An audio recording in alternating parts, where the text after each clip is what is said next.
Dans cette vidéo, on va chercher une équation qui représente une région solution qui est délimitée par une hyperbole. Donc d'ailleurs, c'est la question, ça nous dit quelle inéquation représente la région colorée, sachant qu'elle est délimitée par une hyperbole. Donc ce qu'on va faire, on va tout d'abord chercher l'équation qui représente tous les points sur le contour de l'hyperbole, et ensuite, on va chercher le bon symbole d'inéquation qu'on doit mettre pour représenter seulement la région qui est colorée, c'est-à-dire à l'intérieur ou à l'extérieur de l'hyperbole. Donc tout d'abord, commencez toujours par vous écrire, quand le croquis est déjà fait, commencez par vous écrire tout de suite les équations qu'on connaît sur l'hyperbole. Donc l'équation de l'hyperbole, c'est x moins h à la 2 sur a à la 2 moins y moins k à la 2 sur b à la 2, qui est égal à moins 1 parce qu'elle est verticale. Si elle était horizontale, ce serait simplement 1. Ici, l'hyperbole est verticale parce qu'on voit que les foyers et les sommets sont à la verticale. On connaît aussi l'équation qui lie les paramètres A, B et C, qui est en fait la relation de Pythagore. A à la 2 plus B à la 2 est égal à C à la 2. Donc, ces deux équations qu'on connaît, c'est avec ça qu'on va travailler pour commencer. Donc, maintenant qu'on a fait notre croquis, qu'on a nos équations, ce qu'on va faire, on va chercher dans le graphique toutes les informations qu'on peut trouver sans faire de calcul. Donc, premièrement, qu'est-ce qu'on connaît? Bon, premièrement, là, je vous conseille fortement de toujours dessiner votre cercle et votre rectangle. C'est beaucoup plus visuel. Et quand les problèmes vont devenir plus complexes, vous allez déjà être habitué de le faire. Donc, premièrement, on sait que le centre est ici, exactement entre les deux sommets et exactement entre les deux foyers. Et on sait que le cercle, comment on doit le dessiner, c'est qu'on part du centre. Et ce qu'on fait, c'est qu'on fait un cercle et que son rayon, c'est le paramètre C, c'est-à-dire la distance entre le centre et le foyer. Donc je vais faire un cercle comme ça. Essayez d'y aller du mieux que vous pouvez. Je vais faire un petit cercle en pointillé. Donc en fait, c'est un cercle qui passe par les deux foyers. C'est simple. Cercle qui passe par les deux foyers. Allez-y à peu près, là, c'est juste pour vous donner une idée. Ok. Et ensuite, on va tracer le rectangle. Le rectangle, c'est le plus grand rectangle qu'on peut tracer dans le cercle qui passe par les sommets. Donc mon rectangle, il aura l'air de ça. On essaie d'y aller à peu près. Comme ça. Et comme ça. Ok, donc ça, c'est le plus grand rectangle qu'on pourrait tracer dans le cercle qui passe par les sommets. Je vais probablement rappeler c'est quoi les paramètres A, B, C.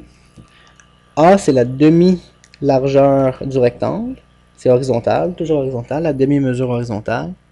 B, c'est la demi-mesure verticale. Et C, comme je l'ai dit tantôt, C, c'est la distance entre le centre et le sommet. C'est désolé, entre le centre et le foyer.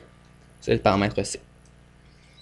Donc A, demi-mesure horizontale, B, demi-mesure verticale du rectangle, et C, la distance entre le centre et le foyer. Donc là, ce qu'on va faire, c'est qu'on va essayer de trouver le plus d'informations possible, c'est-à-dire les paramètres A, B, H, K et C, juste en regardant le dessin.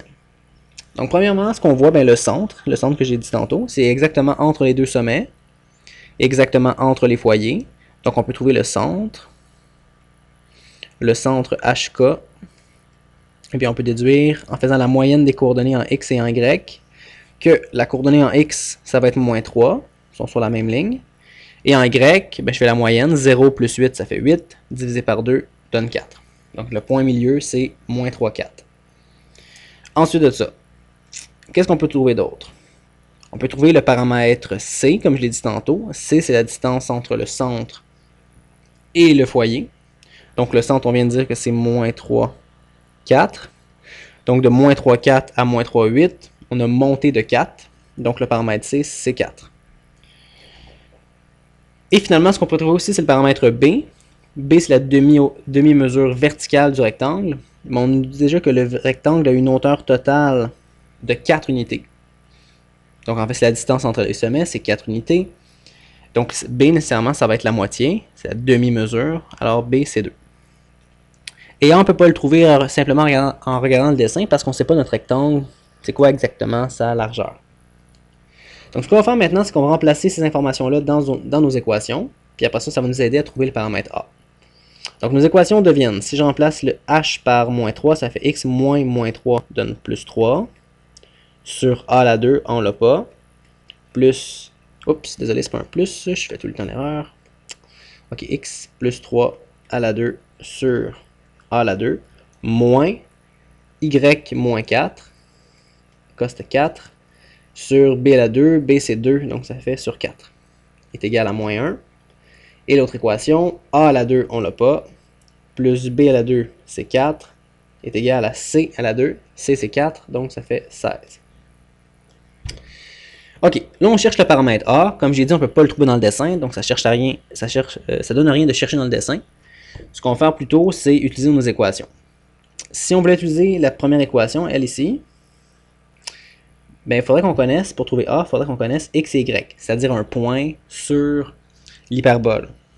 On ne connaît aucun point sur l'hyperbole à part les sommets, on serait capable de déduire les sommets. Sauf que comme vous le savez, quand on essaie avec les sommets, ça ne fonctionne pas, on obtient 1 égale 1 ou bon 0 égale 0. On n'est pas capable d'isoler un paramètre b. Donc ce qu'on va faire, on ne se servira pas de cette équation-là, on va simplement se servir de la deuxième, celle-là ici. Parce que dans celle-là, ben, le a est déjà isolé, ben, déjà seul. On sait que a à la 2 plus 4 donne 16. Donc on peut déduire en faisant moins 4 de chaque côté que a à la 2, c'est 12.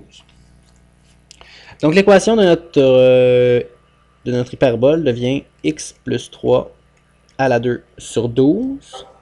C'est inutile de trouver c'est quoi a, là? A à la 2, ça suffit.